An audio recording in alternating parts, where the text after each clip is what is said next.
Estás escuchando Táctica y Sistemas, un podcast de The Coach's Voice.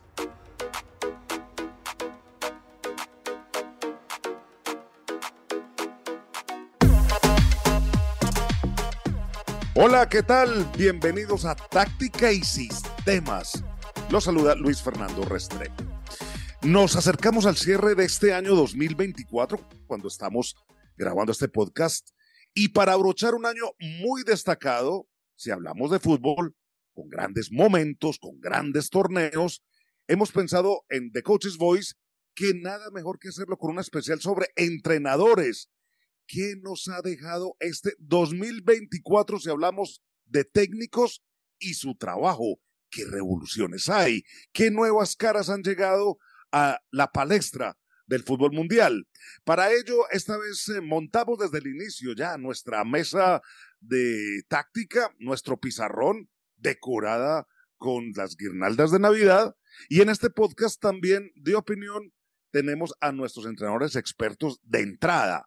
Así, reformamos nuestro podcast para tener mucha más opinión, mucho más diálogo, más tertulia.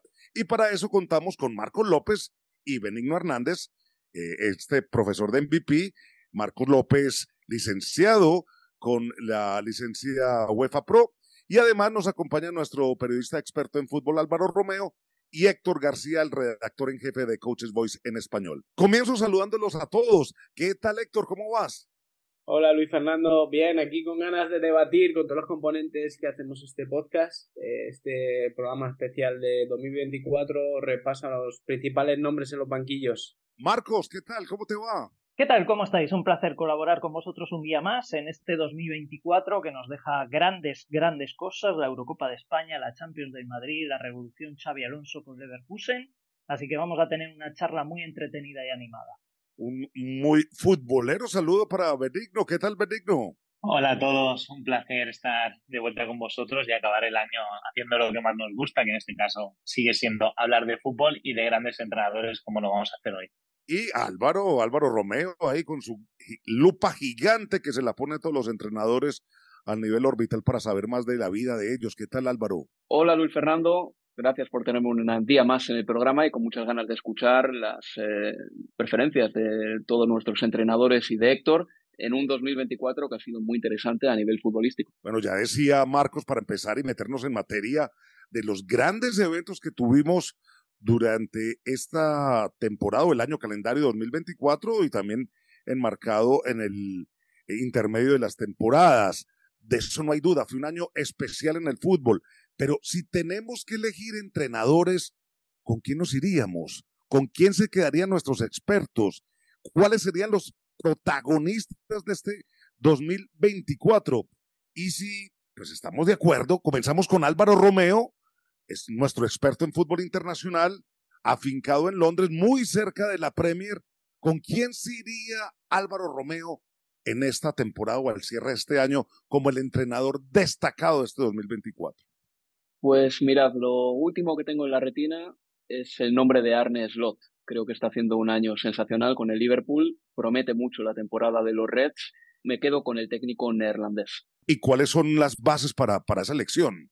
Porque podría haber otros que incluso ya han logrado levantar trofeos. Sí, por supuesto, pero me voy a quedar con él porque ha sido una irrupción destacada en Inglaterra. El último entrenador que llegó al país y ganó la Premier en su primera temporada fue Antonio Conte, y creo que Arne Slot va camino de hacer lo propio también. Es probable que cierre 2024 como líder de la Premier y de la Champions League, y no era fácil suceder a Klopp, porque Klopp en Liverpool fue más que un entrenador, fue un ciudadano de Liverpool. Casi daban ganas de darle las llaves de la ciudad, y Slot supo desde el inicio que no iba a poder competir en eso, ni quiso, ni lo necesitó, y de base hay que decir que ya se encontró un gran equipo, porque Klopp no dejó en herencia una escuadra en declive, sino un bólido que simplemente necesitaba una nueva capa de pintura. Eso sí, existía el riesgo de que el equipo estuviese agotado después de 7 años al máximo nivel compitiendo con el Manchester City, y en esas llega Slot y solamente le traen un fichaje, Federico Chiesa. Y desde el principio vimos que implantó un estilo un poquito más pausado que el de Klopp, sí, pero con matices, porque, por ejemplo, en el partido contra el Manchester City, que le afianzó en lo alto de la tabla, recurrió a la presión feroz del mejor Liverpool de Klopp, porque la situación así lo requería. Y nos acordamos, por ejemplo, de los últimos goles del Liverpool en ese partido, con presiones extremas sobre Walker y sobre Rubén Díaz. Y claro, el Liverpool se ha visto beneficiado por el bajón del Manchester City y también por algunas expulsiones que sufrió el Arsenal a principio de temporada, absurdas, que le hicieron perder puntos muy rápido, ¿no? Pero Slot no tiene ni que pedir perdón ni que pedir permiso a nadie. Él ha llegado, ha hecho su trabajo y no tiene por qué esperar a que todos se suban al tren. Así que por eso me quedo con Arne Slot, porque creo que su irrupción en la Premier League es muy destacable.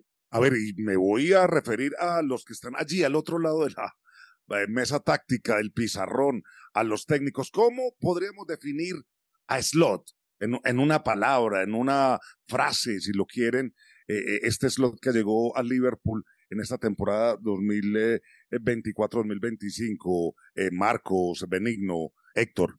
Bueno, Luis, al final, siguiendo con lo que ha dicho Álvaro, yo creo que el entrenador del Liverpool ha reformulado el Liverpool, por decirlo así, ya que se ha adaptado al juego de la Premier, donde ya no hay ese ida y vuelta, sino hay que dominar esos momentos de pausa que en los últimos años de Klopp no se vieron. Por lo tanto, domina más registros que los que dominaba con el técnico alemán, adaptándose a la nueva realidad del fútbol. Marcos.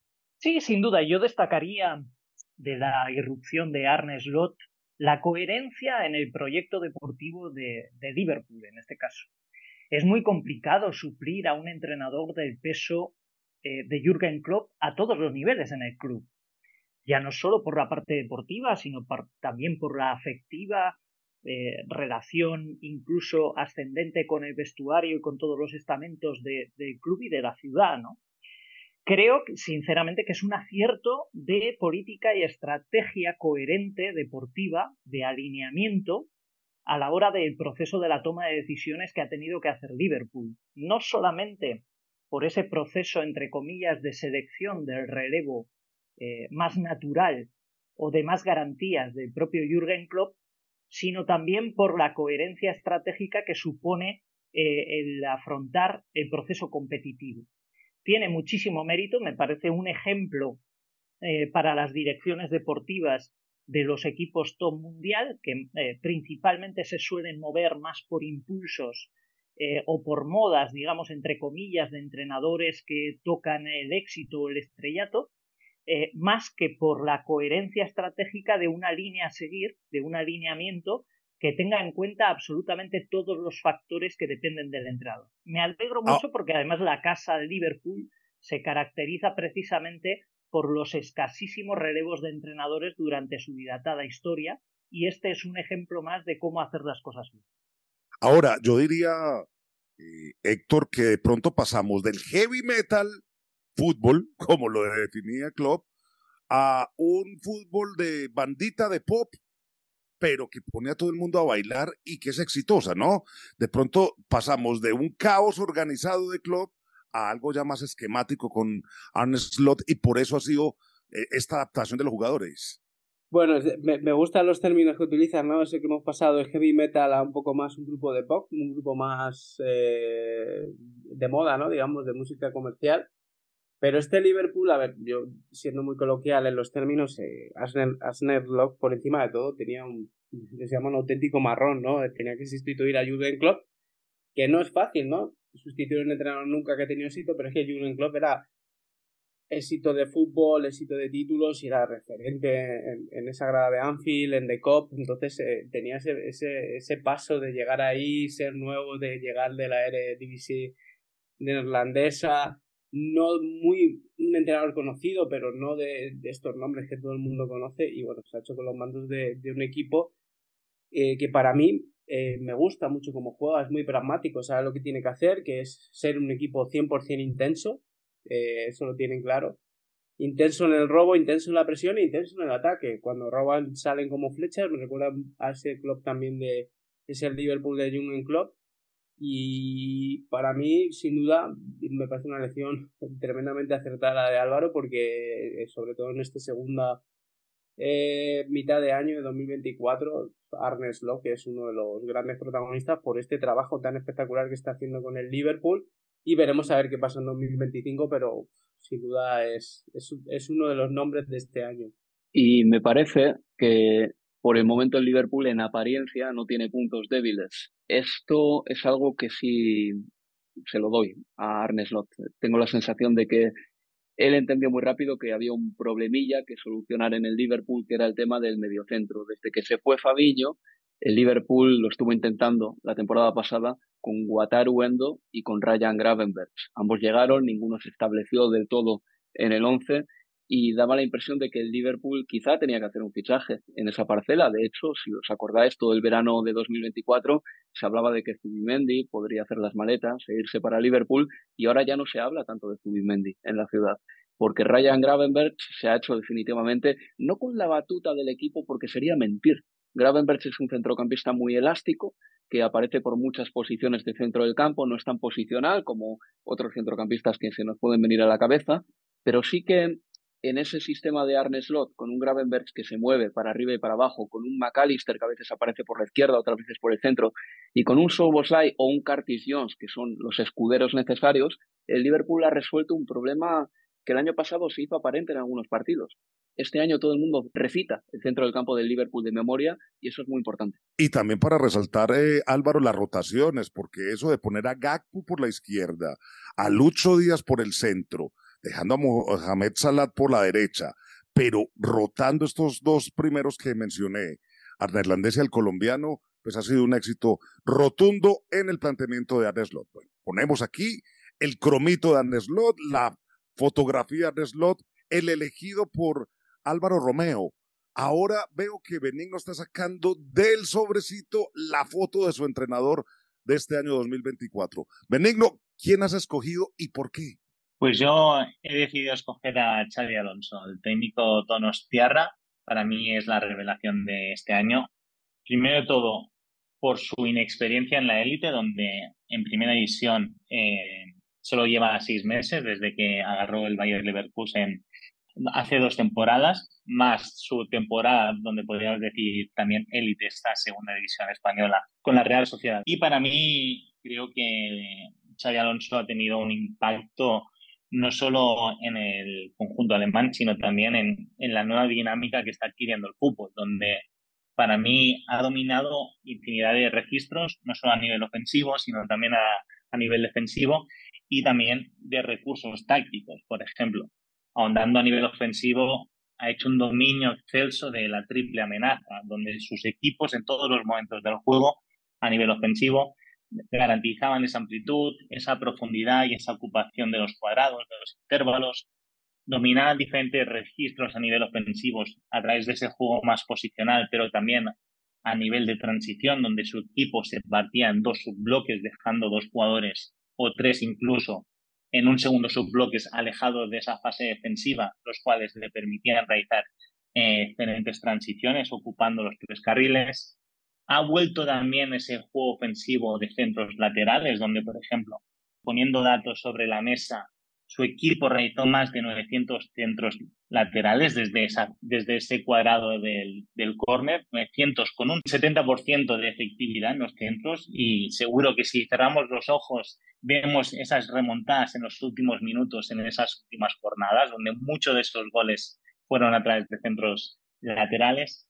Y ya pasándonos a esa fase defensiva, ahí es donde el técnico español ha mostrado esa flexibilidad táctica, donde ha jugado con esa defensa de 5 atrás, pero su equipo ganaba a diferentes alturas en forma de puente, donde jugaba con 2 contenciones, 2 media puntas y un punta, o 2 contenciones muy bien marcados, más 3 puntas en situaciones de presión alta, con figuras de falso 9 para orientar a los equipos adentro o hacia afuera. Y también, como bien ha dicho Álvaro con respecto a Arne Slot, ha potenciado las figuras de jugadores que no habían tenido un rol como el de la temporada pasada, como Frimpong, Grimaldo, que fue fichaje, Xhaka, Hincapié o el más relevante de todos, Florian Wirtz. Yo creo que me he ganado el hecho de escoger a Xabi Alonso por el buen éxito que tuvo la temporada pasada. Ahora comenzamos con el escrutinio. Marcos, ¿ves lo de Xabi Alonso que pueda prolongarse en el tiempo o tan solo es que pudo sacar provecho de un momento coyuntural? No, yo creo que es una tendencia que viene para quedarse. Me refiero a que Xabi Alonso, para mí es un prospecto de entrenador top mundial, pero obviamente tiene que pasar por un proceso. Ese proceso ahora mismo, al igual que por ejemplo el de Michel Sánchez en Girona, lo que procede es una estancia más prolongada en Leverkusen, la justa y necesaria, no quedarse corto pero tampoco pasarse en exceso, y seguir poniendo a prueba ese modelo de juego tan ofensivo, versátil, equilibrado incluso, para asumir mayores retos en un futuro que yo estoy seguro le van a llegar. Yo con lo que me quedo principalmente de Xabi Alonso es por la pureza del 3-4-2-1 en fase ofensiva, aunque en salida de balón, bien es cierto, como ha recordado Beni, se convierte en un 4-2-3-1, pero ese purismo en cuanto al cuadrado por el centro, la ocupación de los espacios, el ataque en vuelo de los dos carriles de manera simultánea, yo solamente se le he visto a Tuchel, a Nagelsmann, a Gasperini y a Sampaoli, es decir, 3-4-2-1 es fácil decir que un entrenador juega 3-4-2-1, pero es muy difícil verlo de una manera purista. Entonces me quedo con ese purismo del 3-4-2-1 como base táctica para el futuro de la construcción del propio modelo de juego de Xabi Alonso y con la estancia en Leverkusen que le va a completar como entrenador para posteriormente asumir seguramente un reto muy superior. Yo le preguntaría a Héctor si ve él que pueda tener una flexibilidad tal, Xabi Alonso, que podamos decir que este planteamiento que menciona Marcos fue la base y luego progresó a otra cosa, o será un hombre que insistirá en este modelo y eso lo llevará a empezar a conquistar otros mercados, otros países. Bueno, yo creo que Xabi Alonso tiene muy claro su identidad como entrenador y lo que quiere ser como entrenador y lo que ha conseguido este año, pero yo creo que hay un detalle, hablando de Benigno, Ben y Marcos son expertos en táctica, pero yo me quiero ir un poco más al intangible, a lo que no se ve tanto, pero para mí es muy importante también como entrenadores, y es esa final de esa semana en la que el Bayer Leverkusen, si no me fallan las cuentas, soy malísimo en los calendarios, ese mayo en el que Bayer Leverkusen había ganado la Bundesliga sin perder un solo partido, o sea, es el equipo de moda, todo el mundo llega, habla de Xabi Alonso, de su posible fichaje por el Real Madrid, y se plantea una final de Europa League donde es arrasado por el Atalanta. Y ahí es donde también se ven los buenos entrenadores, ¿no? El cómo acepta la derrota, cómo acepta que su planteamiento no ha sido acertado ante el equipo de Gasperini, no busca ninguna cosa fuera del partido, pero de pronto te encuentras con esa derrota y la gestionas, lo sabes gestionar. Entonces, y después la semana siguiente eres capaz de ganar, el fin de semana siguiente eres capaz de ganar la Copa de Alemania. Yo creo que ese punto, ese momento para mí habla muy bien de Xabi Alonso y de por qué venía en una elección también muy acertada, como antes Álvaro ha elegido a Xabi Alonso. Entonces, de cara al futuro, yo creo que tiene un futuro por delante que no es inimaginable lo que puede llegar a ser como entrenador. Yo todavía creo que tiene muchos aspectos, no de mejora, sino de evolución, que conseguirá con el paso del tiempo, mayor aprendizaje, distintos escenarios competitivos, pero sin duda es uno de esos grandes nombres propios y para mí ese momento, esa semana de mayo cuando pierde la final y consigue levantar el equipo para ganar la Copa de Alemania, habla muy bien de todo lo bueno de Xabi Alonso como entrenador. Álvaro, vimos un interés muy latente del Liverpool por Xabi Alonso. Al final fueron los Reds los que se decidieron por el neerlandés, por Arne Slot, pero quedó la sensación en el ambiente de pronto que Xabi Alonso no estaba maduro para dar ese salto a la Premier. ¿Se podrá contemplar esa posibilidad para las próximas temporadas o crees que es uno de estos entrenadores tipo Zidane que a veces se alejan de la Premier y prefieren estar en otro estilo de ligas más continentales? Yo creo que Xabi Alonso no se ha cerrado ninguna puerta y que independientemente de lo que pase en la 24-25 creo que va a tener una reputación enorme y que su reputación va a quedar prácticamente intacta, porque tenemos que recordar que el Bayer Leverkusen no había ganado ningún título de liga hasta la llegada de Xabi Alonso, y quitarle una liga al Bayern tiene muchísimo mérito. El último equipo que se le había quitado fue el Dortmund de Klopp, y eso a Klopp le valió años después para recalar en el Liverpool. Entonces, después de malas temporadas en el Dortmund, lo que quiero decir con esto es que los ojeadores y los directores deportivos toman nota, y Xabi Alonso creo que es una persona muy valorada. Yo quería hacer un apunte más sobre Xabi Alonso, y realmente estoy enlazando un poco con lo que decía Benigno al principio, ¿no? Porque desde febrero en adelante yo empecé a ver los partidos del Bayer Leverkusen como todo el mundo, un poco pensando, pero este equipo va a perder alguna vez o no, porque tenemos que recordar que no perdió ningún partido en toda la temporada hasta la final de la Europa League contra la Atalanta. Pero sí que ante el Karabaj en primavera llegó un punto en el que estaba virtualmente fuera de la Europa League porque iba perdiendo en casa 1-2, necesitaban marcar 2 goles para pasar a esa eliminatoria, y esa presión de no haber perdido en toda la temporada no fue una losa para los jugadores, que incluso en los minutos finales de ese encuentro, ya estamos hablando del minuto 80 en adelante, con un Leverkusen que estaba a punto de caer eliminado de la Europa League y de perder su primer partido de la temporada. Los jugadores de Xabi Alonso no recurrieron a otro tipo de fútbol. Me parece a mí que siguieron, si acaso, mejorando o dando más velocidad al juego que venían practicando durante toda la temporada, y fue un espectáculo, porque ante una defensa numantina como la del Karabaj en ese momento, no se espesaron, ni se frustraron, ni ralentizaron el juego. ¿Qué va?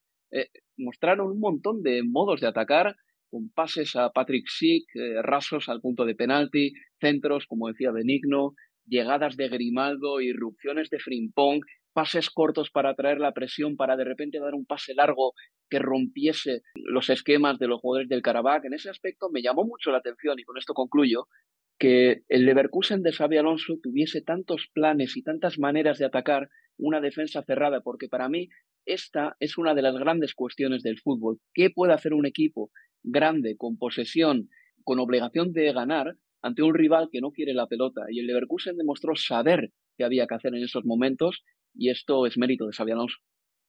Para mí, Xabi Alonso lo que ha reflejado durante la temporada es precisamente ese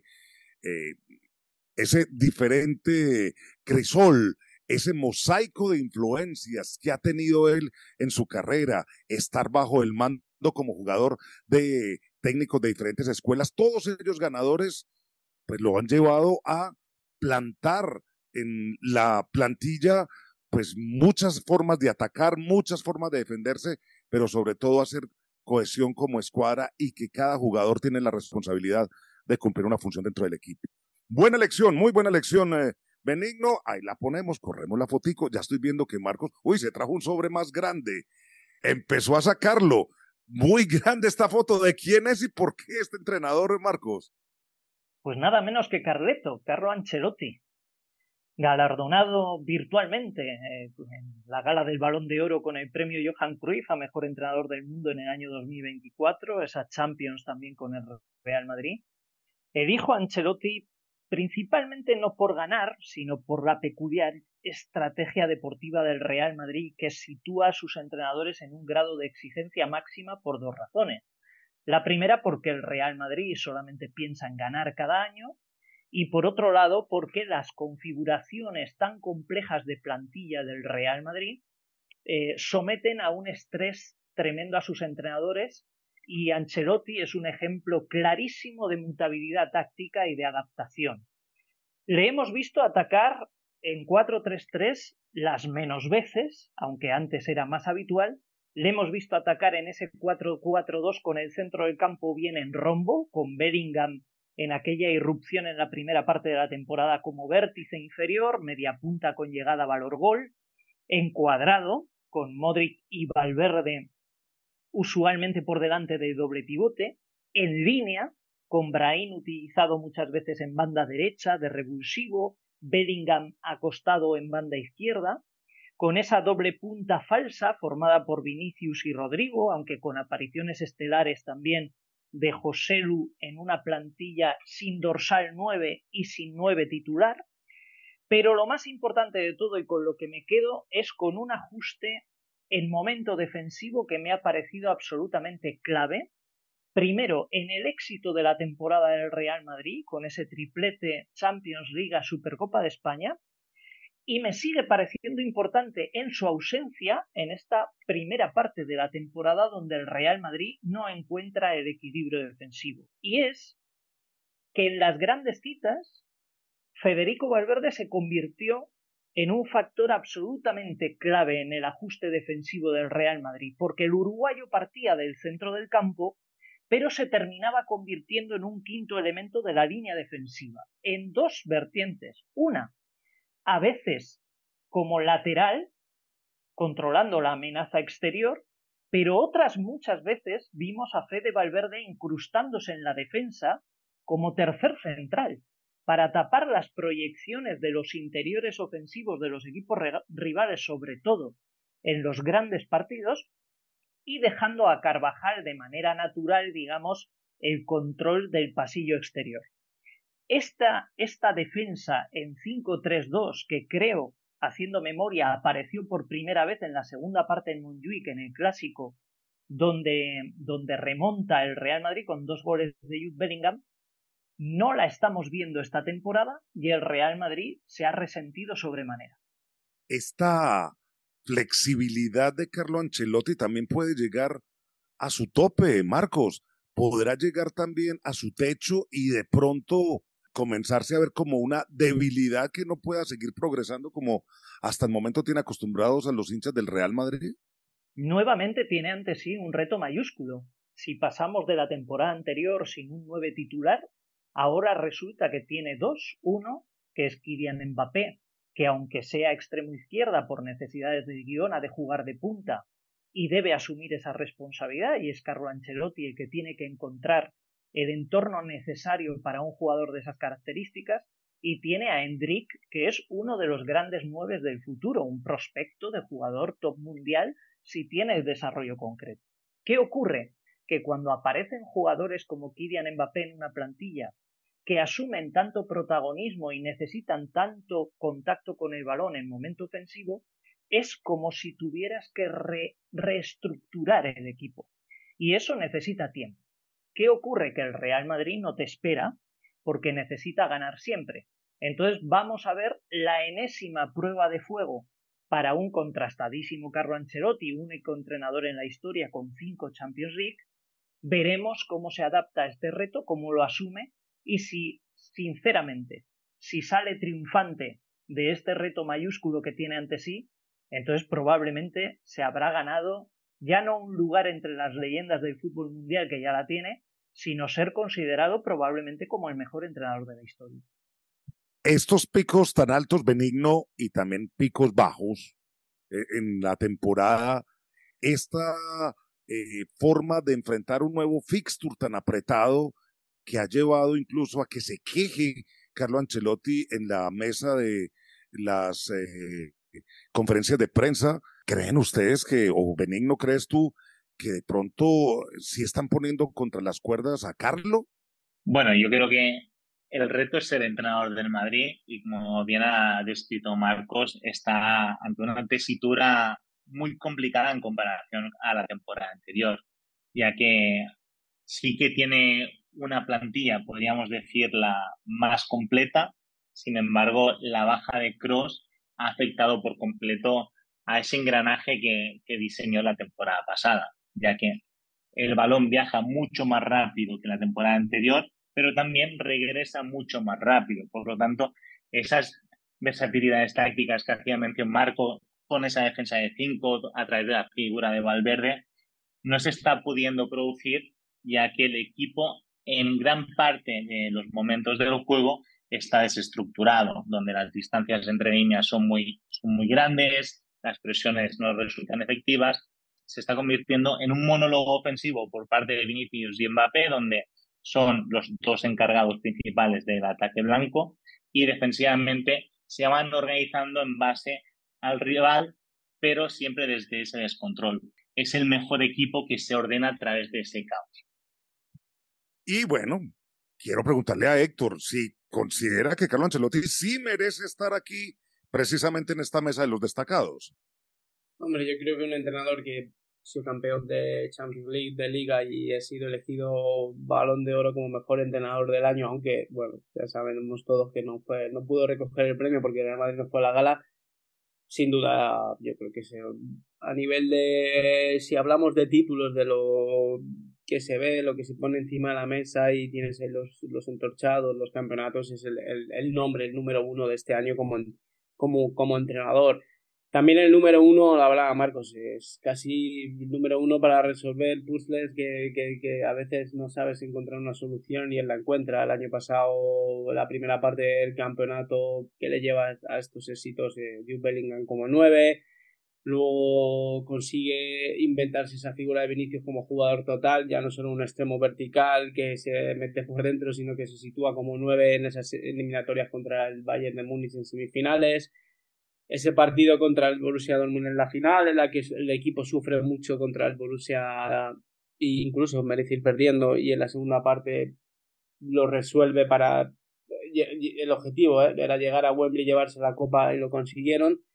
Todo eso hace de Carlo pues el nombre más destacado este 2024. Es verdad que la segunda mitad del año no está siendo como se esperaba, porque bueno, cuando juntas a Bellingham, Mbappé, Vinicius, Rodrigo, todo este tipo de jugadores, uno espera arrasar, pero el fútbol no es así, siempre como uno se imagina, y no es tan simple como uno se imagina. Eso demuestra que juntar a muchos jugadores buenos no te hace un buen equipo, tienes que encontrar el modo de que todos brillen, y él en este de segunda parte del año, Ancelotti vemos que está en ese camino de volver ese puzzle, se le ha desmontado, como decía Benny, sin Toni Kroos, darle sentido, y en eso está en esta segunda parte del año, para ver qué podemos ver en este 2025, y si dentro de un año, cuando nos vamos a juntar, Carlo Ancelotti vuelve a ser uno de esos, sale del sobre de Marcos y es uno de los entrenadores elegidos. Álvaro, para cerrar ya contigo este capítulo de Ancelotti, de la foto que ha puesto Marcos, grande, hasta más grande, la más grande de todos hasta el momento en esta mesa, pero destacábamos tanto en el podcast que hicimos acerca de su perfil, esa frescura de sonreír, de poner a todos los periodistas detrás de él, a todo el mundo del fútbol en calma. ¿No lo estás viendo que ya se está perdiendo un poco y ya se ven quejas y ya se ve a un Carlo Ancelotti un poco más adusto y un poco más serio en estas conferencias de prensa? Bueno, pero también puede ser coyuntural, ¿eh? Yo no descarto que en un momento dado recupere la sonrisa. Tampoco creo que haya estado tan arisco con la prensa. De hecho, creo que Carlo Ancelotti es uno de los entrenadores que mejor se maneja ante los medios. Luis Fernando, además es que ha tenido dueños y presidentes como Abramovich, Berlusconi. Entonces quiere decir que se las sabe todas realmente, ¿no? Pero yo simplemente quería hacer un apunte. A mí, en primer lugar, no me está disgustando en absoluto la selección de entrenadores que estamos haciendo. O sea, cuando Marcos o Benigno sacan a su entrenador del sobre, yo no pego un puñetazo en la mesa y digo, ¿pero qué dices? No, todos tienen sentido, todos pueden estar aquí, y Carlo Ancelotti está aquí con todas las de la ley, porque antes yo hablaba de la irrupción estelar de Arne Slot en Premier League. Hay un dato que no he dado. Arne Slot ha protagonizado el mejor arranque de un entrenador debutante en Premier League, y solo hay un entrenador que le supere, y ese es Carlo Ancelotti con el Chelsea en la temporada 2009-2010, que hizo un inicio espectacular. O sea, Ancelotti ha cumplido en todos los países, y hay una cosa de él que me encanta, y lo dije en el anterior podcast que hicimos sobre Ancelotti, y es que la táctica con Ancelotti nunca es una camisa de fuerza para el jugador. El jugador siempre siente que tiene cierto espacio para crear y para hacer lo que cree. El juego posicional no es algo que se estile en los equipos de Ancelotti, un juego posicional que sea hierático, ¿no? Yo creo que ahí podemos estar todos bastante de acuerdo. Eso sí, yo quiero ponerle deberes para 2025, si es que estoy legitimado para hacerlo. Y es que tiene a 3 jugadores que están cómodos en la misma posición, o 2 y medio, Mbappé, Vinicius y en menor medida Rodrigo, y creo que tiene que resolver ese puzzle, y también tiene que encontrar una fuente creativa, porque tiene que haber vida después de Toni Kroos, y esa fuente creativa puede ser un jugador, quién sabe si Arda Güler o los últimos coletazos de Luka Modric, o quizá esa fuente creativa no sea un jugador, sino un modo de jugar. Yo creo que en 2025 Carlo Ancelotti tendrá que resolver esos problemas que se le han presentado esta temporada. Muy interesante. A ver, entonces voy poniendo aquí la pegatina, el cromito que sacó Álvaro con la cara de Arne Slot, la fotografía instantánea, esta Polaroid que ha sacado también Benigno con la fotografía de Xabi Alonso. Muevo aquí esta tamaño flyer, la que ha puesto sobre la mesa mi estimado Marcos con Carlo Ancelotti, y ahora estoy viendo que Héctor corre sus libros, saca una carpeta más grande, que incluso tiene ahí la bandera de España, nos abre la carpeta para mostrarnos su entrenador escogido en el año calendario 2024. Héctor, ¿quién es? Sí, yo saco el cromo grande, yo saco a Luis de la Fuente, seleccionador de España y campeón de Europa de selecciones. Y yo quiero haceros aquí una pregunta. Antes de que comenzara ese campeonato de este verano de 2024, ¿alguno de vosotros metía a España no solo como campeona, sino como posible semifinalista? Creo que es sincero. ¿Quién veía esa posibilidad? Yo creo que no. Yo sí lo vi, yo también lo vi, yo lo vi. Lo prometo. Yo también lo prometo. Yo creo que muchas veces se ve más el potencial de España por fuera o siendo neutral que los mismos medios y los mismos hinchas españoles, pero yo sí lo vi. No sé, Marcos y Benigno, ¿lo vieron? Yo tenía una duda en cuanto a la competitividad en los grandes partidos. O sea, la potencialidad a nivel de juego se veía clara, que el equipo jugaba bien y cada vez jugaba mejor. La clave iba a estar cuando se enfrentase a las grandes selecciones, a las grandes potencias, y ahí yo no las tenía todas conmigo. Y en mi caso tengo que reconocer que yo tampoco lo vi, no por el nivel de la plantilla, sino por el nivel del técnico español. Sin embargo, como ahora nos defenderá Héctor, hizo un espectacular torneo y además cabe recalcar que veníamos de antaño de haber ganado la Nations también como torneo. Sí, aunque eso parece que no contaba. Yo tengo que confesar que yo sí creía, yo tenía esa digamos corazonada de que iban a ser campeones también, porque bueno, cuando uno tiene niños pequeños que empieza a gustarle el fútbol de otra manera y les mete también esa ilusión, y aquí en mi casa todos creíamos. Pero bueno, yo quiero hacer resaltar la figura de Luis de la Fuente en esta 2024 sobre 3 puntos. El primero, el más importante, hablábamos antes, títulos. España ganó la Eurocopa 12 años después. Habían pasado 12 años.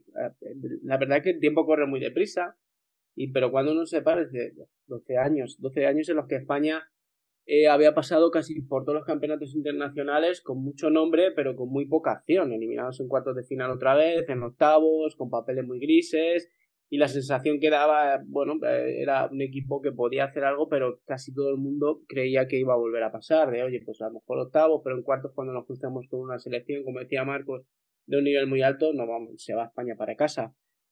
Pero no, Luis de la Fuente hace campeón a España 12 años después de la Eurocopa, y encima lo hace, o sea, el camino, el recorrido. Hay un documental de en Amazon Prime de esta selección, y Rodri habla que es una montaña, ¿no? Tuvieron que subir una montaña el jugador del City.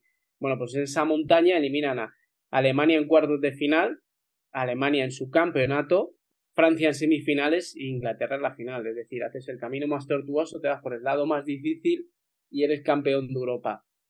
Los números de la Fuente en este 2024 son 14 victorias, 2 empates y una derrota contra Colombia a principios de marzo, el primer amistoso de este año. Ha jugado contra esas selecciones, como he dicho antes, pero también contra Brasil. Es decir, no hay selección con mejores números en este 2024. Me da el segundo punto, que esto seguro que a Marcos y a Beni le gustará. El juego. España vuelve a tener un estilo de juego. Vuelve a ser referente a la hora de una propuesta ofensiva y defensiva, pero más ofensiva. Es diferente a con la que España ganó el Mundial y las 2 Eurocopas. España, no sé si estáis de acuerdo, es un equipo muy atractivo, es un equipo vertical, es un equipo moderno, adaptado a los tiempos y al fútbol de ahora, en el que la pelota transita rápido para llegar al verdadero objetivo, que es hacer gol, y con extremos puros, porque hubo un momento que aquí en España pensábamos en el fútbol, se jugaba con extremos, pero extremos que no eran extremos puros, sino que se metían por dentro, se asociaban, jugadores muy colaborativos, con balón. No, Luis de la Fuente pone a Lamine Yamal en la derecha y a Nico Williams en la izquierda, piernas cambiadas de verdad, pero son extremos puros, que llegan hasta el final, que profundizan, que buscan la verticalidad, el 1 contra 1, el regatear, que eso también es algo que España, oye, echábamos en falta, no tenemos jugadores que regatean. Pues ahora los tenemos con estos jugadores tan jóvenes. Ha reactivado a jugadores. Morata, por ejemplo, está a un altísimo nivel cuando juega con la selección. Rodríguez cuando vuelva, Zubimendi, Laporte, Unai Simón. O sea, España no solo gana, sino que también divierte y es referente en el juego. Y por último, me voy a la palabra que tanto me gusta, lo utiliza mucho más el texto, el intangible, ilusión.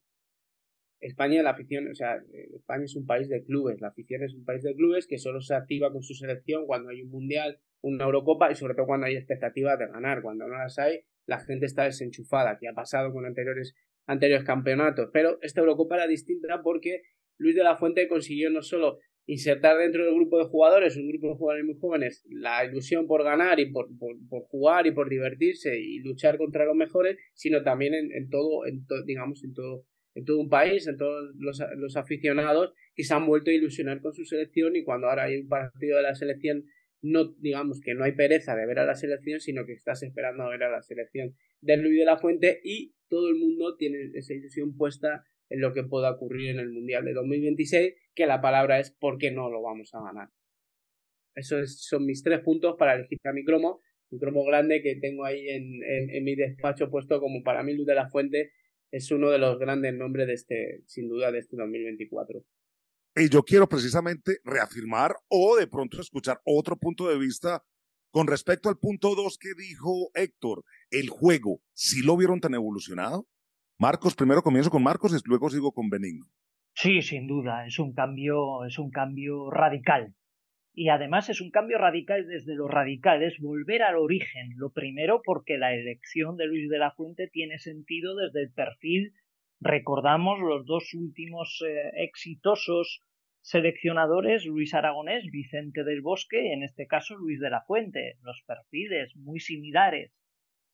Pero en cuanto al juego, sí que es verdad que ha habido un cambio profundo. ¿Por qué? Porque veníamos de la era Luis Enrique en un fútbol ultra posicional, muy mecanicista, y en cambio ahora, como bien ha apuntado Héctor, Luis de la Fuente se ha apuntado a la modernidad, este fútbol de transiciones y la recuperación también de la figura del segundo delantero a falta de Gavi, que era seguramente el jugador elegido. Y si no, recordemos aquella Nations League con Gavi de protagonista como mediapunta defensivo, capaz de llegar a gol y de secar a primer mediocentro rival. Y en este caso, curiosamente, se da esa transición o esa montaña a la que refería Rodri Hernández, de un Dani Olmo que empezó el campeonato siendo suplente y acabó como bota de oro del campeonato. Benigno. Sí, concuerdo tanto con Héctor como con Marcos. Al final, De la Fuente ha reconstruido el estilo ofensivo de la selección española, adaptándose a la nueva realidad y sobre todo basándolo en 3 puntos claves. La primera de ella, Unai Simón desde la portería, el cual era el primer encargado de organizar el juego ofensivo español, donde a diferencia de otras épocas no había ese central dominante. Luego en el centro del campo tuvo y seguirá teniendo en el futuro el Balón de Oro, donde Rodri era el encargado de dar ese equilibrio tanto a nivel ofensivo como a nivel defensivo del combinado español. Y arriba, en el último tercio, ha tenido la figura de Lamine Yamal, donde el jugador del FC Barcelona ha marcado la diferencia, y todos recordamos ese brillante gol que realizó contra Francia, donde a través de esos 3 elementos ha construido una base sólida, donde ha tenido variabilidad de recursos, donde no se solapaban los mismos perfiles como pasaba años atrás, y donde ha dominado diferentes recursos a nivel ofensivo, sobre todo gracias a la figura de esos extremos, como bien ha dicho Marco, donde sí que se habían perdido, donde antes jugábamos con esos falsos medias puntas que ocupaban ese carril central, y ahora tenemos 2 jugadores anclados a la línea de cal, donde tienes esa variabilidad tanto para irse por dentro como para irse por fuera, y cuando tienes un equipo que domina diferentes registros, hace que tu equipo se pueda adaptar a diferentes contextos de juego.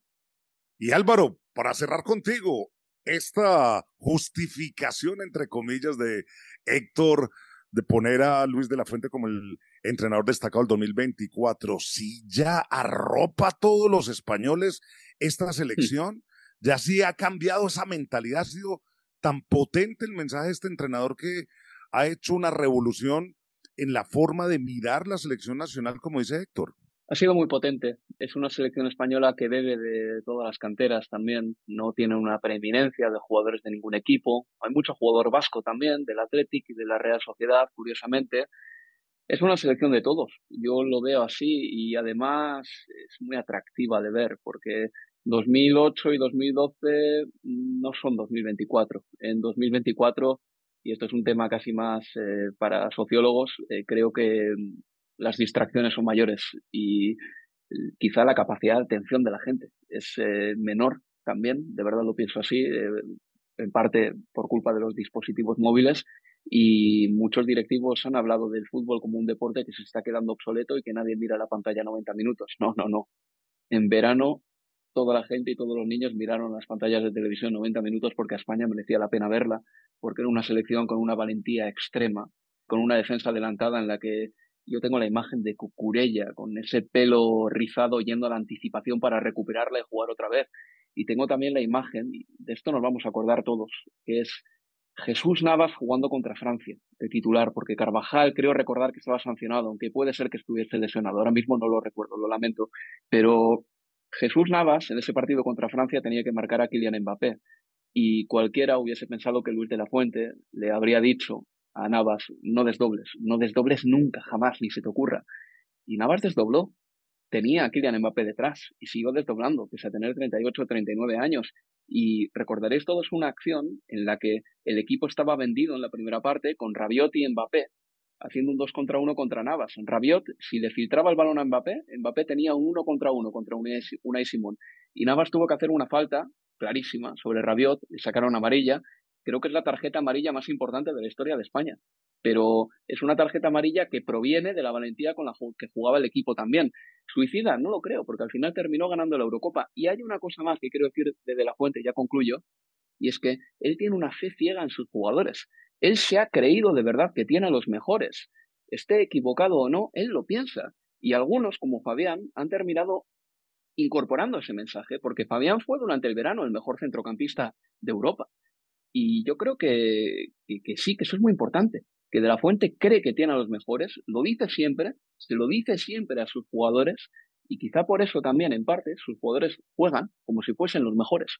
Excelente. A ver, yo que me acuerdo de ese cabezazo también de Olmo ahí en la raya, cuando le sacó el balón a Harry Kane, precisamente en esta gran final de la Euro. Me acuerdo de una España que le sigue dando continuidad a los jugadores jóvenes que llevó Luis Enrique al comienzo y que los enganchó y los ha potencializado, y de una cantidad de revoluciones tácticas en el terreno de juego que hacen un equipo con demasiada intensidad, difícil de marcar y que va creando canales ofensivos que van abriendo defensas contrarias. Un equipo con mucha personalidad y, como decía Álvaro, con un técnico que es la luz y guía de la selección y que le va dando mucha personalidad a cada uno de los elementos de esta plantilla española. Buena elección, muy buena elección, Héctor. Un técnico ganador sin dudas, pero un técnico que perdió ante el técnico que les voy a mostrar. Estoy abriendo este sobre, sí, es de tamaño A4. Aquí estoy sacando la gran fotografía de Néstor Lorenzo, entrenador de la selección colombiana. Para mí, a este lado del mundo, en Sudamérica, el técnico revelación y un hombre que ha puesto a la selección colombiana de fútbol a la par, de tú a tú, a las grandes selecciones del mundo. Le ganó a Alemania en partido amistoso, le ganó a España en partido amistoso en el Estadio de Londres, en el compromiso que incluso ya hizo referencia a Héctor, en un partido de 2 tiempos en el cual ingresó para la segunda parte a James Rodríguez y prácticamente le hizo la fiesta al mediocampo de la selección española y le ganó. Llegó a la Copa América y llegó a la final, logró disputar la final, cosa que Colombia no jugaba desde 1976, cuando había otro formato, o del 2001, cuando la ganó esa Copa América en Colombia, pero fue una Copa América irregular porque selecciones como Argentina no asistieron, pero volvió a poner a Colombia en una final, la tercera en su historia de selecciones, y es un técnico que se ha plantado con un 4-2-3-1 muy clásico, en el cual ha tenido una columna vertebral con un portero como Camilo Vargas, que lo ha traído de México para que cumpla esa función, reemplazando a un legendario como David Ospina, teniendo centrales como Lucumí o Davinson Sánchez, que han sido los bastiones, un Jefferson Lerma que se ha convertido en el equilibrio del equipo, ha revitalizado y volvió a sacar de las cenizas a James Rodríguez, volvió a recurrir a esa figura de enganche para suplir delanteros diferentes como John Córdoba o como John Hader Durán, hombres que también salieron de nuevo a la palestra en el fútbol mundial, vienen a reemplazar en la selección Colombia allá legendarios como Falcao García, por ejemplo, quien ya se encuentra pues en el declive de su carrera y ha regenerado la selección. Pero no solamente ha sido este 4-2-3-1, a veces también ha planteado los partidos con rombo en la mitad del terreno de juego, teniendo nuevamente a Lerma allí como esa base de ese rombo que se incrusta incluso en la parte defensiva para construir una línea de 3 defensores centrales y 2 carrileros. Es un hombre que ha sido muy versátil también en ofensiva y que cuando le ha tocado hundirse para defender el área en partidos como contra Uruguay en la Copa América, cuando se quedó con un hombre menos, pues lo hizo sin ningún tipo de resentimiento, sin ningún tipo de resquemor, simplemente se defendió y sacó el resultado. Un hombre que también volvió a poner en alto pues el orgullo de los colombianos, porque no estaban creyendo mucho en la selección nacional luego de estar ausentes del Mundial de Qatar, y una selección que quedó muy distanciada del público. Ahora esta selección de Néstor Lorenzo ha vuelto a despertar la mancha amarilla y ha empleado también otra cosa que no se tenía en Colombia: el juego aéreo. Colombia pocas veces marcaba goles de tiro de esquina. Ahora esta selección nacional ha puesto el juego aéreo como su pilar fundamental en conseguir resquebrajar las defensas contrarias, y demuestra además una versatilidad de trabajo, porque en las selecciones nacionales, en las eliminatorias, sobre todo en las sudamericanas que son tan complicadas, los jugadores les toca venir de sitios como Rusia, como Inglaterra, como incluso Turquía, son destinos muy lejanos, llegan a las concentraciones tan solo con 2 días para poder trabajar. ¿Y qué ha hecho Néstor Lorenzo? Ha sido pragmático, los pone a trabajar juego aéreo, consigue así los resultados, y Colombia por eso sigue en la parte alta de las eliminatorias. Claro, cosas por corregir, que tenga más estabilidad en las competencias. En las eliminatorias sudamericanas sube y baja, no ha tenido un rendimiento estable, pero eso también tiene que ver mucho con el momento que pasan los jugadores en las ligas, y también salir de la dependencia de James, porque James Rodríguez ya es un jugador de edad, si bien tiene una zurda prodigiosa y se ha revitalizado y ha renacido como el ave fénix de las cenizas, pues también es un hombre que tiene muy pocos minutos en el Rayo Vallecano, es un hombre que en las ligas ya de Europa pues no logra tener los rendimientos que tenía antes, y Colombia tampoco puede depender de James Rodríguez. Pero yo sí creo que ha sido el gran técnico revelación de Sudamérica y del mundo. Yo quiero escuchar sus conceptos acerca de Néstor Lorenzo. Si están de acuerdo que lo pongan en esta mesa, o ustedes creen que todavía no es un hombre que se puede sentar alrededor de esta pizarra. Comienzo con Héctor García. Yo creo que ante tu discurso, Luis, es imposible rebatirte y no meter a Néstor entre los 5 mejores entrenadores, o no los 5, sino 5 entrenadores más destacados de 2024 por todo lo que has expuesto. Es importante, ¿no?, el trabajo que ha realizado, sobre todo eso que comentas, el poner a Colombia al máximo nivel competitivo para medirse a las principales selecciones. Ha llegado hasta la final de la Copa América, la gente se ha vuelto a activar, la propuesta de juego es muy, muy atractiva, un juego también muy, muy cercano a lo que se practica ahora, velocidad, jugadores verticales, y yo creo que sin duda también tenemos el nombre de Lionel Scaloni como campeón de ese torneo de la Copa América, pero Néstor Lorenzo, el trabajo que ha hecho con Colombia y sobre todo lo que se vislumbra del 2025 de cara a ese Mundial de 2026, es uno de los, sin duda para mí, también técnicos más destacados de este 2024. ahora del juego. Marcos, ¿cómo es el juego de Colombia? Marcos, y posteriormente con Benigno. A ver si de pronto de lo que yo expuse acá, ustedes tienen otro punto de vista. Sí, me gusta mucho y tiene ciertas similitudes con el juego de España, digamos en el concepto asociativo del juego, aunque también es verdad que lo que más destaca en este caso de la selección colombiana de Néstor Lorenzo es lo camaleónica que es, porque como bien tú has dicho, sabe decidir muy bien en qué momentos debe arroparse, en qué momentos debe confiar en transiciones o contragolpes rápidos, el sacarle el máximo partido al balón parado. Yo me quedaría sobre todo en los mejores momentos del año 2024 de la selección colombiana. Yo soy un enamorado de los perfiles zurdos, ¿vale? No necesariamente zurdos en sí, pero sí jugando por la izquierda y si pueden ser zurdos mejor.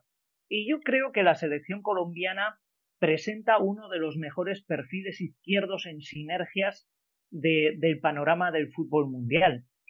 Cuando se llegan a asociar Johan Mojica en proyección en vuelo desde el lateral, Arias cayendo un poquito al perfil izquierdo desde el pivote, James Rodríguez desde esa posición de media punta y la figura top mundial que supone un jugador de la jerarquía como Luis Díaz, que también se asoma en posiciones de perfil izquierdo.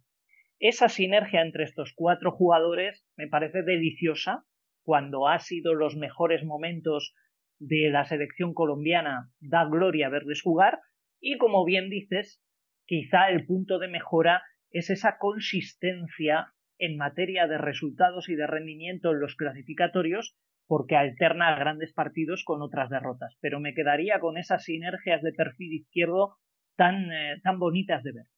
Pues en mi caso, Luis, al final creo que es un claro ejemplo que no siempre un técnico para ser revelación tiene que ganar un título y este es un claro ejemplo donde agarró una selección donde años atrás no tenía el dominio o ese saber estar en los torneos que disputaba como lo ha tenido en la actualidad y la ha vuelto a poner en el panorama mundial, como bien has argumentado tanto tú, Luis, como Marcos, como Héctor, con un estilo de juego muy reconocible, donde además de tener ese estilo reconocible, ha ido fluctuando a nivel táctico, pero siempre con conceptos muy claros de ese estilo de juego, dando sobre todo esa importancia vital a la figura del mediapunta, como bien se lo demandaba James Rodríguez, y sobre todo potenciándolo a nivel individual. Y en base a esta figura ha construido un elenco de jugadores y un estilo de juego que le ha permitido poder llegar a una final de un campeonato.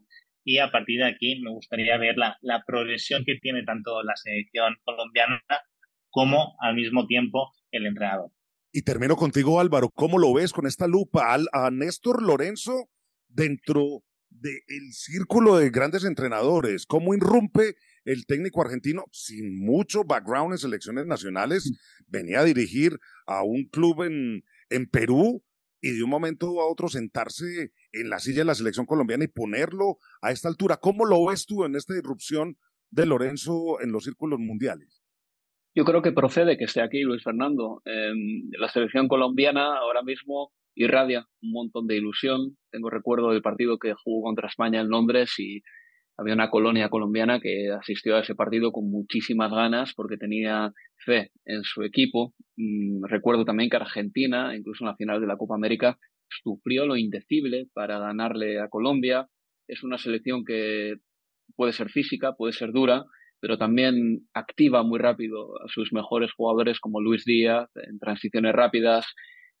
Y es una selección que también hace un guiño al fútbol de Sudamérica, un continente donde históricamente han salido varios de los mejores 10 del mundo. Y bueno, James y Quintero son un poco como, digamos que gotas de esa estirpe, ¿no? Jugadores con muy buen pie, mucha calidad, que también tienen cabida en un equipo así, pese a no trabajar demasiado sin balón. Espero que Colombia pronto gane un título y creo que está en disposición de hacerlo. Y ahí será el gran reto de Néstor Lorenzo. A propósito de esa final de la Copa América, un partido sí, que puso a todos los colombianos con el corazón en la mano, un partido de cierta forma irregular por un show en el entretiempo de media hora, en fin, que enfrió los jugadores, quejas, pero bueno, después al final ese título quedó en la selección argentina.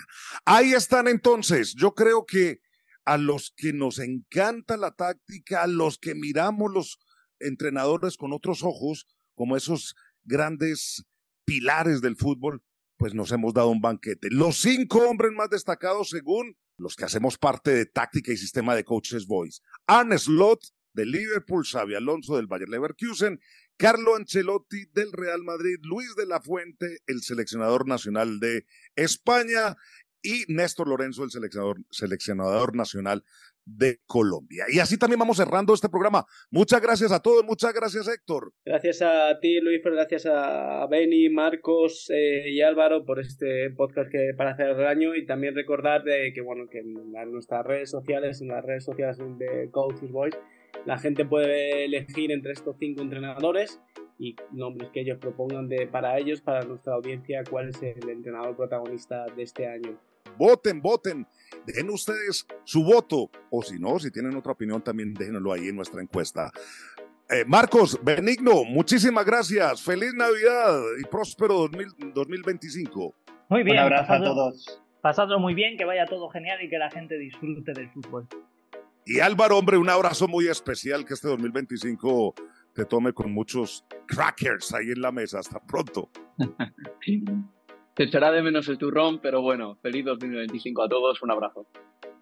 Pero bueno, también es el fish and chips. Bueno, muchísimas gracias, Luis Fernando Restrepo, en nombre de todo el equipo de producción, en todo el equipo de expertos. Les agradece por su inmensa sintonía, por esos números fenomenales que nos han regalado en este 2024, y los esperamos en el 2025 en Táctica y Sistemas. Aquí, otro producto de The Coaches Voice en español. Hasta la próxima.